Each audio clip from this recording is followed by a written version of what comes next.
Kerala Congress M LDF വിട്ട് UDFിലേക്ക് തിരിച്ചു പോകുമ്പോൾ എനിക്ക് സഖാക്കളെ കാണുമ്പോൾ ഓർമ്മ വരുന്ന ഒരു ഡയലോഗാണ്. അതായത് സ്ഫടികം സിനിമയിൽ മോഹൻലാലിന്റെ ഇൻട്രോ സീനിൽ മോഹൻലാൽ ചാടി വരുമ്പോൾ ഒരു കൊച്ചുകുട്ടി അവന്റെ അച്ഛനോട് പറയും, അച്ഛാ ദേ ആടുതോമ. അപ്പോൾ അവന്റെ വാ പൊത്തിയിട്ട് അവന്റെ അച്ഛൻ പറയുന്ന ഒരു ഡയലോഗുണ്ട്, ആടുതോമയല്ലടാ തോമാച്ചായൻ.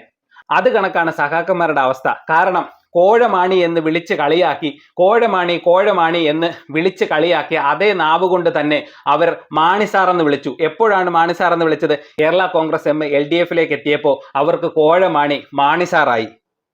ഇനി തിരിച്ച് മാണിസാറ് കോഴമാണി ആവാൻ അവർക്ക് വലിയ താമസമൊന്നുമില്ല. കാരണം അവരുടെ കൂടെ നിൽക്കുന്നവർ എന്നും അവർക്ക് വളരെ വിശുദ്ധരും വളരെ നല്ല വ്യക്തികളും വളരെ നല്ല രാഷ്ട്രീയക്കാരും വളരെ നല്ല നേതാക്കന്മാരുമാണ്. അത് എങ്ങനെയുള്ള വ്യക്തികളാണെങ്കിലും അവരുടെ പൂർവ്വകാലങ്ങളൊന്നും അവർക്ക് വിഷയമേ അല്ല. പക്ഷേ എപ്പോൾ അവരുടെ പക്ഷത്ത് നിന്നും മറ്റ് രാഷ്ട്രീയത്തിലേക്ക് പോകുന്നു അന്ന് മുതൽ അവർ മോശക്കാരായിരിക്കും. അതുകൊണ്ട് ഇനി മാണി അറിയപ്പെടുന്നത് കോഴമാണിയായിട്ട് തന്നെയായിരിക്കും. മാണിസാറെന്ന് ഇനി അവർ വിളിക്കാൻ ചാൻസ് ഇല്ല.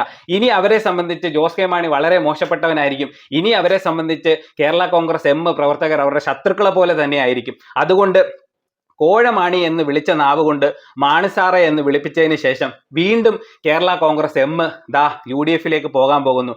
സഖാക്കളെ, നിങ്ങളെ ഓർത്ത് എനിക്ക് ചിരി മാത്രമേ വരുന്നുള്ളൂ.